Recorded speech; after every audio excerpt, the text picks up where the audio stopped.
Bonjour peuple de Dieu, c'est le pasteur Jérémie, aussi connu sous le nom de pasteur Loïc.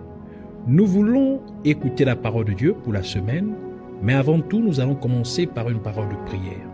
Alors en signe de révérence à notre Père Céleste, à notre Dieu, baissons nos têtes et prions ensemble. Père éternel, Dieu tout-puissant, Dieu de gloire, Dieu de merveille, Dieu de prodige, Dieu saint, Roi des rois, Seigneur des seigneurs. Merci pour cette nouvelle occasion que tu nous accordes de pouvoir nous recueillir dans ta présence. Merci pour ce que tu as déjà prévu pour nous durant ces moments. Nous venons ainsi nous recommander entièrement en tes mains, corps, âme et esprit, cœur et pensée, l'air, l'atmosphère tout autour de nous et en nous. Nous prions que tu prennes le contrôle de toutes choses. Nous implorons aussi ta miséricorde sur nos vies, te prions de nous pardonner parce qu'il est écrit dans ta parole que tu n'écoutes point la prière du pécheur. Ainsi, nous voulons nous rassurer que nous soyons en parfaite communion avec toi durant ces moments. Pardonne-nous ainsi pour tout ce que nous avons fait, dit et pensé qui ne t'a pas honoré et glorifié. Purifie-nous par l'eau de purification et par ton sang, que tu nous sanctifies corps, âme et esprit, et que ton Esprit Saint puisse encore nous saturer et nous accorder à la fréquence des cieux, à la fréquence de ton royaume, à la fréquence de ton trône, afin que nous recevions directement de toi au nom de Jésus-Christ. Nous prenons autorité, nous opposons contre tout ce qui se lève contre la révélation de ta parole, tout ce qui s'oppose à la connaissance de qui tu es, soit neutralisé, renvoyé dans les gouffres de l'enfer au nom de Jésus-Christ. Et nous proclamons ainsi que Jésus-Christ est Seigneur à la gloire de Dieu le Père. Merci Père, Dieu Tout-Puissant, de nous emmener dans la profondeur des mystères contenus dans ta parole. Ouvre notre intelligence, ouvre notre compréhension. Au nom de Jésus-Christ. Amen. Alors pour cette semaine, nous allons prendre notre passage principal des Saintes Écritures dans le livre de 2 Rois, chapitre 4, versets 1 à 7. Alors nous lisons la parole de Dieu dans 2 Rois, chapitre 4, versets 1 à 7, au nom de Jésus-Christ. Une femme d'entre les femmes des fils des prophètes cria à Élisée en disant: « Ton serviteur, mon mari, est mort, et tu sais que ton serviteur craignait l'Éternel. Or le créancier est venu pour prendre mes 2 enfants et en faire ses esclaves. » Élisée lui dit: « Que puis-je faire pour toi? Dis-moi, qu'as-tu à la maison? » Elle répondit: « Ta servante n'a rien du tout à la maison qu'un vase d'huile. » Et il dit: « Va demander au dehors des vases chez tous tes voisins, des vases vides, et n'en demande pas un petit nombre. Quand tu seras rentré, tu fermeras la porte sur toi et sur tes enfants, tu verseras dans tous ces vases et tu mettras de côté ceux qui seront pleins. » Alors elle le quitta. Elle ferma la porte sur elle et sur ses enfants. Il lui présentait les vases et elle versait. Lorsque les vases furent pleins, elle dit à son fils: « Présente-moi encore un vase. » Mais il lui répondit: « Il n'y a plus de vase. » Et l'huile s'arrêta. Elle alla le rapporter à l'homme de Dieu et il dit: « Va vendre l'huile et paie ta dette, et tu vivras, toi et tes fils, de ce qui restera. » Que le Seigneur bénisse sa parole, qu'elle vienne pleine de grâce, de vie, de révélation, de profondeur et de bénédiction au nom de Jésus-Christ. Alors pour cette semaine, le Seigneur voudrait nous parler de comment proclamer votre délivrance. Ainsi, le titre de notre enseignement pour cette semaine est « Comment proclamer votre délivrance. Dans notre passage principal des Saintes Écritures, nous voyons une femme dont le mari est décédé et qui a 2 fils. Cette femme veuve représente l'Église de Dieu sur terre. Et le mari, qui était un prophète, mais décédé, représente Jésus-Christ, qui était aussi un prophète et qui est mort crucifié sur la croix. Et les 2 fils représentent les 2 alliances ou testaments. Ce qui signifie que le fils aîné représente les croyants de l'Ancien Testament et le fils cadet représente les croyants du Nouveau Testament, ce qui signifie que ce plus jeune fils représente les chrétiens. Cependant, le royaume des ténèbres réclame des choses contre l'Église de Dieu sur terre, comme en témoigne le fait que le créancier était venu prendre les 2 fils pour esclaves. Et cela est également confirmé par le fait que Jésus-Christ a dit à Pierre que Satan vous réclame. Dans Luc chapitre 22, verset 31 qui dit, le Seigneur dit, Simon, Simon, c'est-à-dire Pierre, Satan vous a réclamé pour vous cribler comme le froment.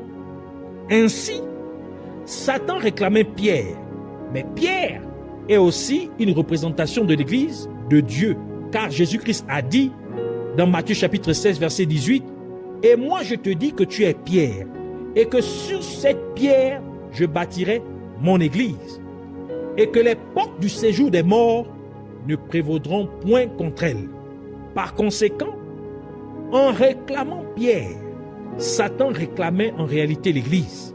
Ainsi, notre passage principal des Saintes Écritures de 2 Rois chapitre 4 verset 1 à 7 est bien une prophétie de Jésus-Christ qui est mort pour l'Église.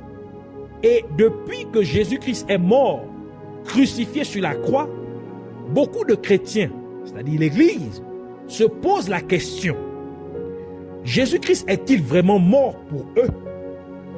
Car les chrétiens souffrent encore de beaucoup de choses comme les maladies, la pauvreté, les échecs, et ainsi de suite. Ainsi, l'Église voit encore ses enfants, les chrétiens, vivre dans l'esclavage de la même manière que cette veuve souffrait et était sur le point de voir ses enfants être pris comme esclaves. Ainsi, les chrétiens se posent à juste titre la question de savoir pourquoi souffrent-ils encore si Jésus-Christ est réellement mort et ressuscité pour eux. Car avant de mourir, Jésus-Christ a dit lorsqu'il était sur la croix, dans Jean chapitre 19 verset 30, « Tout est accompli ». Par conséquent, les chrétiens se posent la question suivante: si Jésus-Christ a tout accompli pour eux, pourquoi souffrons-nous encore de diverses maladies? Pourquoi constatons-nous encore que bon nombre de nos besoins ne sont pas satisfaits? Pourquoi sommes-nous toujours aussi troublés? Et c'était effectivement l'état d'esprit de cette veuve alors qu'elle allait voir l'homme de Dieu, le prophète Élisée. Mais le prophète Élisée lui demanda: qu'as-tu dans la maison? Qu'as-tu dans ta maison? C'est-à-dire qu'un véritable homme de Dieu ne s'inquiète pas de ce qui vous envoûtez, ni du nombre d'années que vous avez rencontré des peines. Mais un véritable homme de Dieu veut savoir de quoi vous disposez dans votre maison. Et sachant que la maison représente l'Église, la veuve répondit qu'elle n'avait rien d'autre qu'un vase d'huile. En d'autres termes, la veuve méprisait le vase d'huile qu'elle possédait. La veuve se plaignait de sa situation alors qu'elle avait l'onction dans sa maison. En d'autres termes, la veuve se plaignait de son défunt mari, que son défunt mari lui avait laissé de nombreuses dettes, alors que son défunt mari l'avait laissé avec l'huile dans la maison. Cela implique tout simplement que l'Église est occupée à gémir, à se plaindre qu'il souffre, bien que Jésus-Christ ait dit que tout est accompli. Mais l'Église ignore que Jésus-Christ a laissé l'Église avec l'huile, ce qui signifie que Jésus-Christ a laissé l'Église avec son onction. Cependant, l'Église néglige l'onction. Les chrétiens méprisent donc l'huile, c'est-à-dire l'onction que Jésus-Christ a laissée à son Église. Et ils ne cessent de se plaindre de leur souffrance, alors que la parole de Dieu nous dit que grâce à l'onction, vous serez protégés, car Dieu a dit dans Psaume 105, verset 15, la première partie du verset, « Ne touchez pas à mes oints ». Donc à ceux sur qui Dieu a répandu son onction. Et encore une fois, les chrétiens se plaignent de leur maladie, alors que l'huile, c'est-à-dire l'onction de Dieu, est disponible dans l'Église.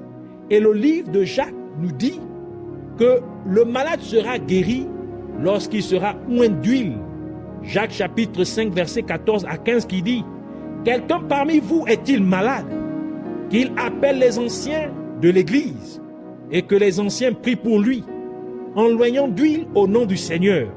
La prière de la foi sauvera le malade et le Seigneur le relèvera. Et s'il a commis des péchés, il lui sera pardonné. »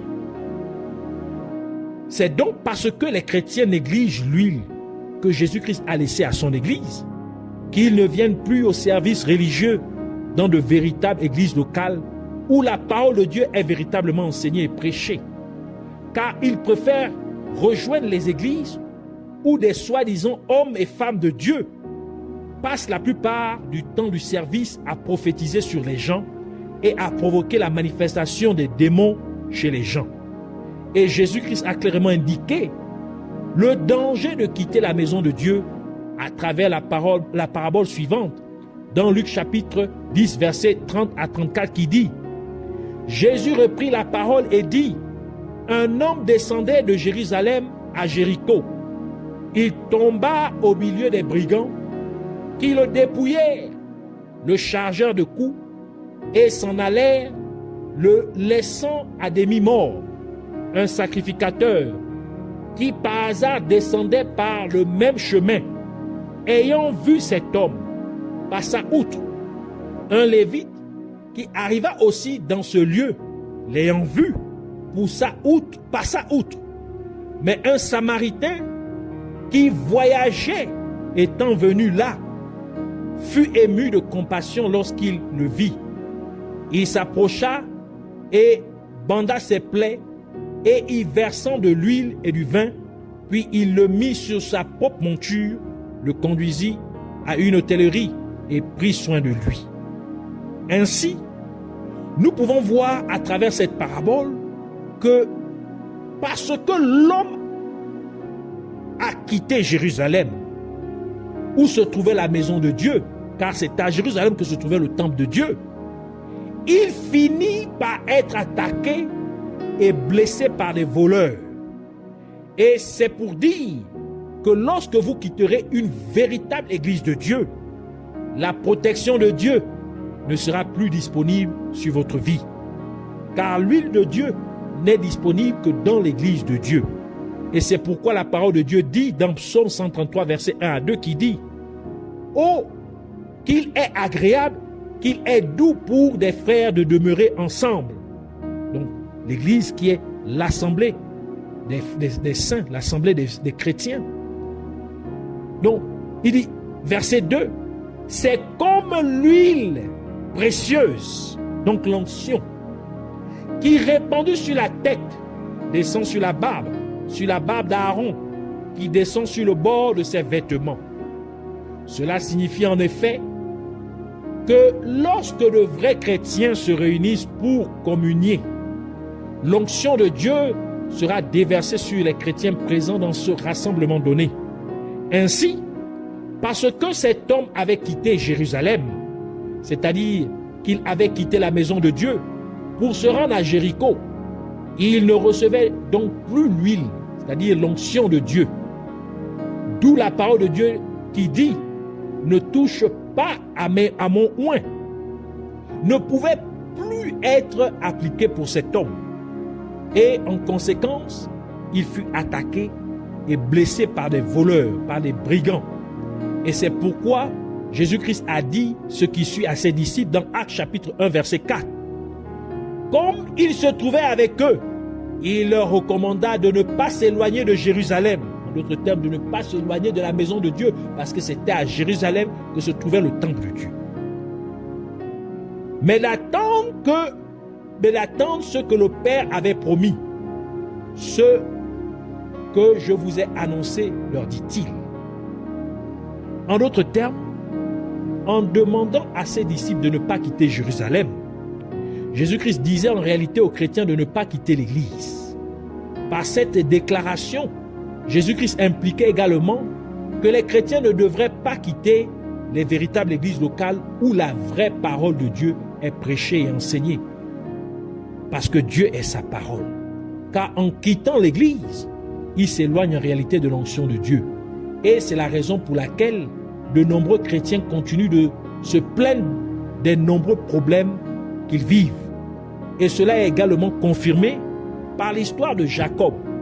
Car lorsque Jacob était à Bethel, qui signifie la maison de Dieu, Dieu a béni Jacob sans que Jacob n'ait eu à se battre. Et les cieux étaient même ouverts au-dessus de Jacob. Genèse chapitre 28 verset 12 à 19 qui dit « Il eut un songe, et voici une échelle était appuyée sur la terre, et son sommet touchait au ciel. Et voici les anges de Dieu montaient et descendaient par cette échelle. Et voici l'Éternel se tenait au-dessus d'elle, et il dit, je suis l'Éternel, le Dieu d'Abraham, ton père, et le Dieu d'Isaac. La terre sur laquelle tu es couché, je la donnerai à toi et à ta postérité. Ta postérité sera comme la poussière de la terre. Tu t'étendras à l'Occident et à l'Orient et au septentrion et au midi. Et toutes les familles de la terre seront bénies en toi et en ta postérité. Voici, je suis avec toi, je te garderai partout où tu iras et je te ramènerai dans ce pays, car je ne t'abandonnerai point que je n'ai exécuté ce que je te dis. Voici Jacob s'éveilla de son sommeil et il dit, certainement, l'Éternel est en ces lieux et moi, je ne le savais pas. Il eut peur et dit que ce lieu est redoutable. C'est ici la maison de Dieu. C'est ici la porte des cieux. Et Jacob se leva de bon matin. Il prit la pierre dont il avait fait son chevet. Il la dressa pour monument et il versa de l'huile sur son sommet. Donc pour dire que c'est dans la maison de Dieu qu'il y a l'onction de Dieu. Il donna à ce lieu le nom de Bethel, qui veut dire la maison de Dieu. Mais la ville s'appelait auparavant Luz. Cependant, lorsque Jacob quitta Bethel, c'est-à-dire la maison de Dieu, lorsque Jacob quitta la maison de Dieu, et que Jacob se rendit à Péniel, cette fois-ci, Jacob a dû se battre pour être béni par Dieu. Genèse chapitre 32, versets 24 à 30 qui dit « Jacob demeura seul. Alors un homme lutta avec lui jusqu'au lever de l'aurore. Voyant qu'il ne pouvait le vaincre, cet homme le frappa à l'emboîture de la hanche. Et l'emboîture de la hanche de Jacob se démit pendant qu'il luttait avec lui. Il dit, « Laisse-moi aller, car l'aurore se lève. » Et Jacob répondit, « Je ne te laisserai point aller, que tu ne m'aies béni. » Il lui dit, « Quel est ton nom ?» Et il répondit, « Jacob. » Il dit encore, « Ton nom ne sera plus Jacob, mais tu seras appelé Israël. » car tu as lutté avec Dieu et avec des hommes, et tu as été vainqueur. » Jacob l'interrogea en disant, « Fais-moi, je te prie, connaître ton nom. » Il répondit, « Pourquoi demandes-tu mon nom ?» Et il le bénit là. Jacob appela ce lieu du nom de Péniel, car, dit-il, j'ai vu Dieu face à face, et mon âme a été sauvée. Cela confirme donc que lorsque vous quitterez l'église, c'est-à-dire la maison de Dieu, vous lutterez dans la vie. Lorsque vous quitterez la maison de Dieu, où l'onction de Dieu est disponible, vous lutterez pour être béni. Et c'est l'une des principales raisons pour laquelle de nombreux chrétiens se plaignent de leurs difficultés dans la vie. Tout simplement parce qu'ils quittent les véritables églises locales pour suivre de soi-disant hommes ou femmes de Dieu qui sont en réalité des voleurs, des brigands. Et cela est bien décrit par le fait que cet homme fut attaqué et blessé par des voleurs. Et c'est pourquoi Jésus-Christ a dit dans Jean chapitre 10, verset 10, la première partie du verset, « Le voleur ne vient que pour dérober, égorger et détruire. » Et nous pouvons remarquer que lorsque le bon samaritain trouva le blessé, il mit de l'huile et du vin sur le blessé, et sachant que le vin est une représentation de l'alliance, le bon samaritain rétablissait en réalité l'homme blessé dans une alliance avec Dieu pour rappeler à l'homme blessé qu'il devait rester fidèle à Dieu en restant dans l'église afin que l'onction de Dieu puisse être toujours disponible pour lui. Et c'est pourquoi le bon samaritain utilisait de l'huile. En d'autres termes, le bon samaritain rappelait à l'homme blessé que tant qu'il restera dans la maison de Dieu, il ne manquera jamais de l'onction de Dieu sur sa vie, afin qu'il puisse être capable de faire face à tous les problèmes qui pourraient survenir sur son chemin, car la parole de Dieu dit que le joug sera détruit à cause de l'onction. Ésaïe chapitre 10, verset 27, version Darby. C'est pourquoi Jésus-Christ a laissé à son Église son huile, c'est-à-dire son onction. Car cette onction est ce qu'il avait. Et c'est pourquoi Jésus-Christ a dit dans Luc chapitre 4, verset 18, « L'Esprit du Seigneur est sur moi, parce qu'il m'a oint. » Pour annoncer, donc l'onction est là pourquoi annoncer une bonne nouvelle aux pauvres. Il m'a envoyé pour guérir ceux qui ont le cœur brisé. Donc l'onction est là pour guérir ceux qui ont le cœur brisé, pour proclamer aux captifs la délivrance. Donc l'onction est là pour libérer les captifs, et aux aveugles le recouvrement de la vue, pour donner la vue aux aveugles, pour renvoyer libres les opprimés, donc pour libérer les opprimés. Et nous savons qu'un homme ne peut donner que ce qu'il a. Et c'est donc la raison pour laquelle Jésus-Christ a laissé son onction à son épouse, l'Église. Car l'onction est tout ce dont l'Église a besoin pour briser le joug de la servitude. Et c'est la raison pour laquelle Pierre dit ceci à l'infime qui leur demandait de l'argent dans Actes chapitre 3, versets 6 à 8. Alors Pierre lui dit, « Je n'ai ni argent ni or, mais ce que j'ai, je te le donne. Au nom de Jésus-Christ. » Donc, puisque Pierre qui représente l'Église, et que Jésus a laissé son onction à l'Église, donc il dit, au nom de Jésus-Christ de Nazareth, donc au nom de l'onction que Jésus m'a laissé, en d'autres termes, lève-toi et marche. Et le prenant par la main droite, il le fit lever, et au même instant, ses pieds et ses chevilles devinrent fermes. D'un saut, il fut debout, et il se mit à marcher. Il entra avec eux dans le temple, marchant, sautant et louant Dieu. Donc parce que l'Église a l'onction, donc l'Église a pu libérer cet homme de la servitude, de l'infirmité, et fut restauré. et il marcha de ses deux pieds. Par conséquent, en tant que chrétien, vous ne devez pas penser que vous n'avez rien. Ne pensez pas que Jésus-Christ vous a laissé les mains vides comme s'il était un père irresponsable. Non.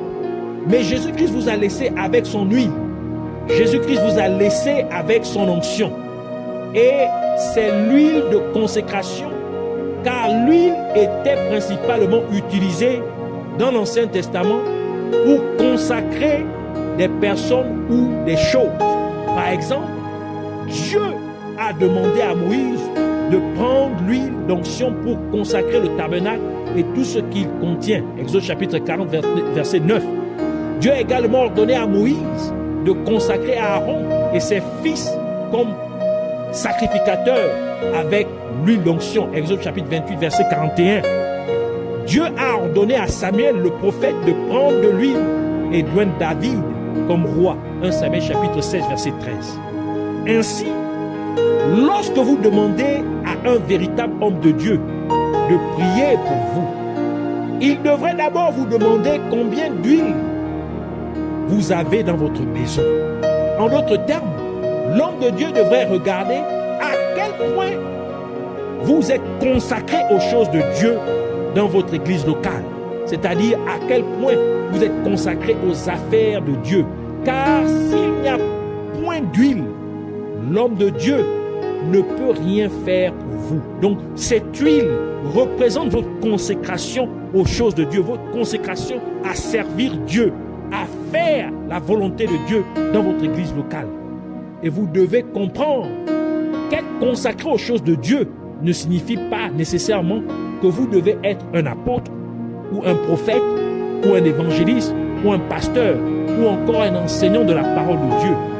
Car de la même manière qu'il y a des parties diverses dans le corps humain, il y a donc également divers membres dans le corps du Christ. Et de la même manière que chaque membre du corps humain joue son propre rôle unique, de même chaque membre du corps du Christ a sa fonction unique. Par conséquent, vous ne devriez pas penser que parce que vous n'êtes pas très en vue comme le pasteur de votre église, vous ne devriez pas servir Dieu avec beaucoup de dévouement. Car si vous regardez le corps humain, le cœur n'est pas exposé comme les autres membres du corps humain. Cependant, sans le corps humain tout entier est mort. Par conséquent, le cœur est une partie vitale du corps humain. Et c'est pour cette raison qu'il est caché à l'intérieur de la poitrine. Donc, il est protégé. Donc, il joue un rôle vital, mais il n'est pas vu de tous, comme les autres parties du corps. Mais parce qu'il joue un rôle vital, il reçoit la protection, une protection particulière comparée aux autres membres. Et c'est pour cette raison donc, que le cœur est caché à l'intérieur de la poitrine afin qu'il puisse être protégé. Ainsi, Dieu peut également vous avoir fait exercer un ministère dans lequel vous n'êtes pas vu par les gens. Et pourtant, votre rôle dans votre église locale peut être vital pour le bon fonctionnement de votre église locale. Par exemple, vous ne dirigez peut-être pas le service d'intercession dans votre église locale, mais votre intercession quotidienne pour votre pasteur en secret peut être la raison pour laquelle votre pasteur est très fort dans son ministère. Par conséquent, votre rôle dans votre église locale est essentiel.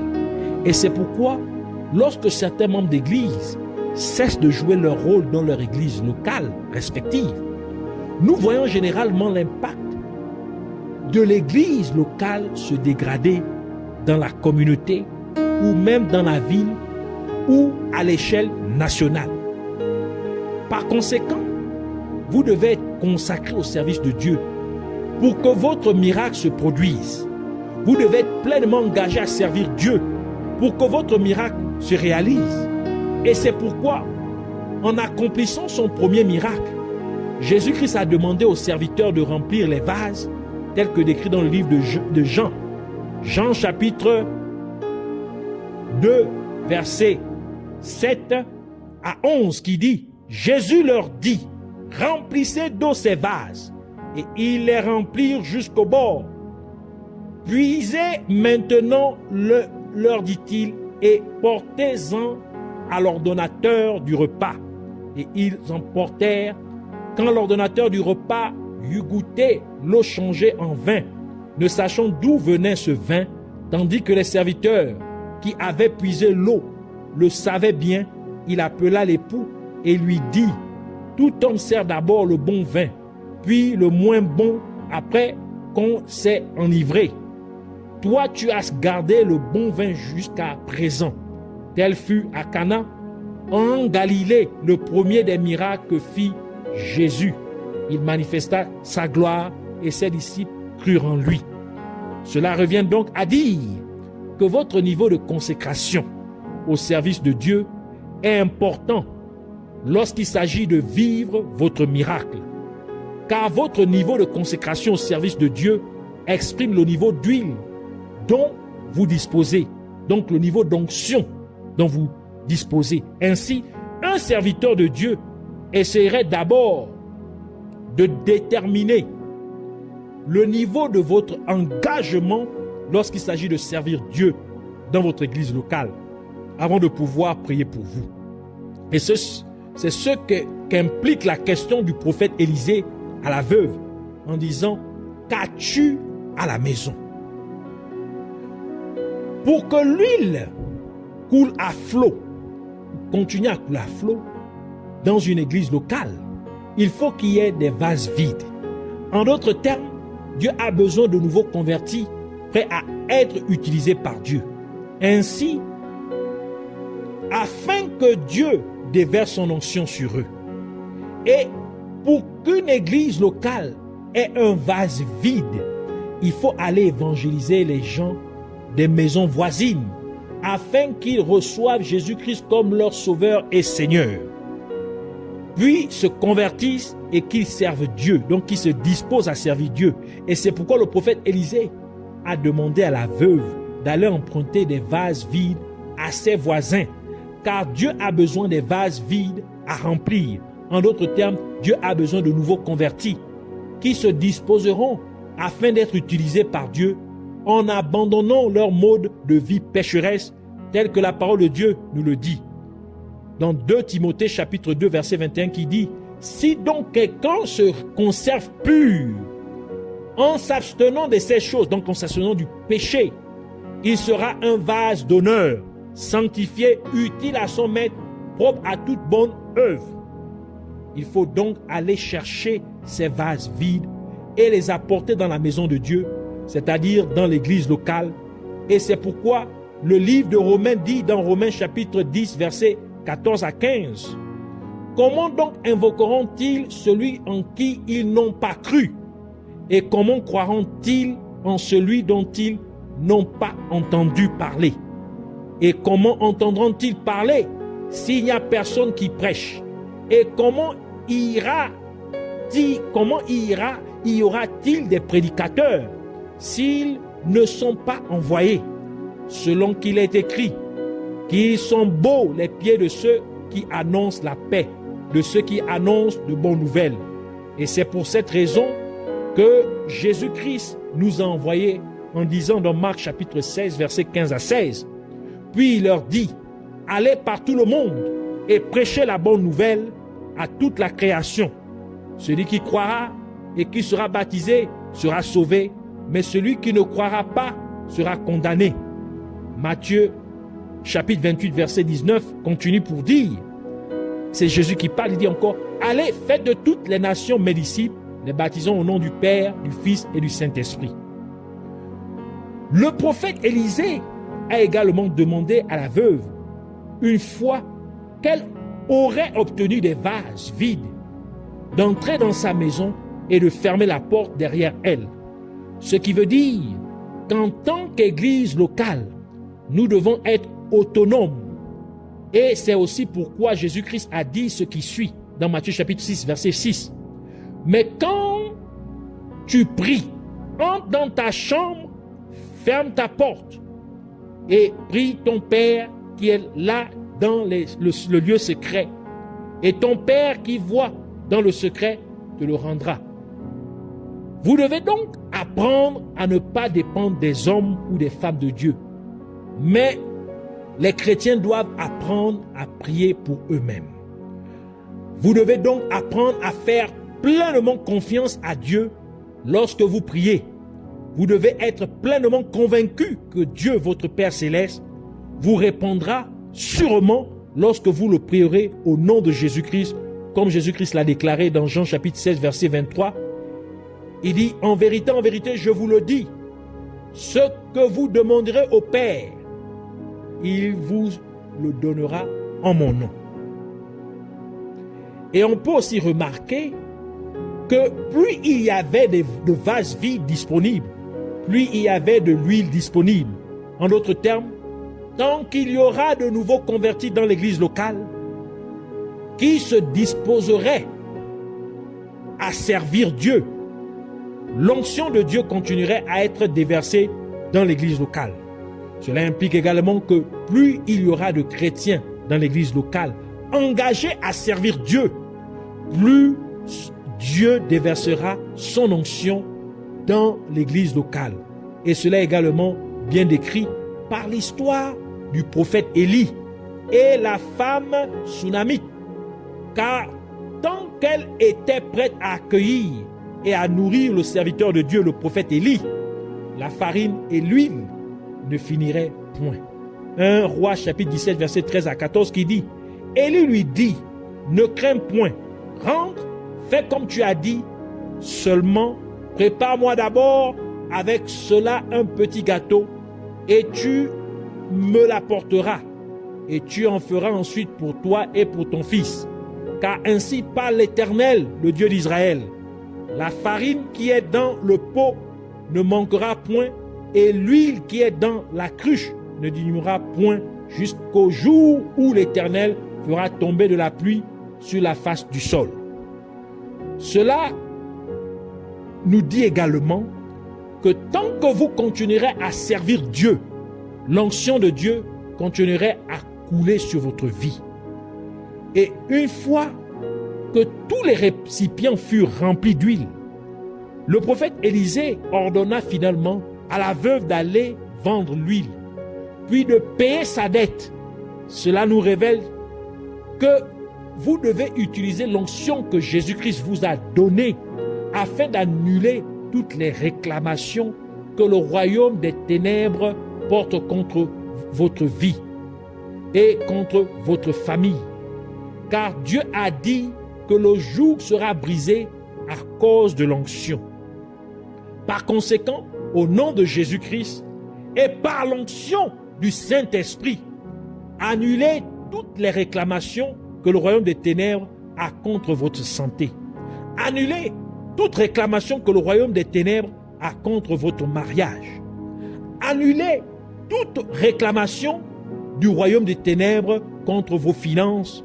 Annulez toute réclamation que le royaume des ténèbres a contre vos enfants et ainsi de suite. Ainsi, nous voulons prier pour dire merci Abba Père, Yahweh, pour cette compréhension de ta parole transmise à ma vie.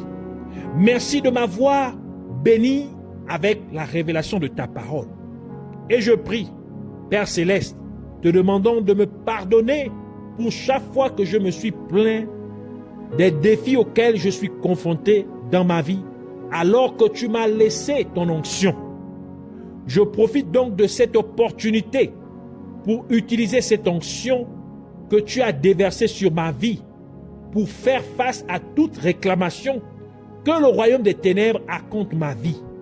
Par conséquent, par l'onction du Saint-Esprit, j'annule toute réclamation que le royaume des ténèbres a contre ma vie chrétienne au nom de Jésus-Christ. J'annule toute réclamation que le royaume des ténèbres aurait contre mon mariage au nom de Jésus-Christ. J'annule toute réclamation que le royaume des ténèbres a contre mes finances et mes entreprises au nom de Jésus-Christ. J'annule toute réclamation que le royaume des ténèbres porte contre mes enfants et contre ma famille au nom de Jésus-Christ. Et je prie, Père glorieux, te demandant de m'aider à faire en sorte que je me retrouve toujours dans une véritable église locale, en communion avec de véritables chrétiens, et que je sois toujours pleinement dévoué à te servir de tout mon cœur, de toute mon âme et de toutes mes forces, amenant toujours de nouveaux convertis dans ta maison, afin que ton onction ne cesse de couler dans ton église locale au nom de Jésus-Christ. Je te remercie, Père Céleste, de m'avoir répondu en conséquence. Puisses-tu être ainsi élevé à jamais au nom de Jésus-Christ. Amen.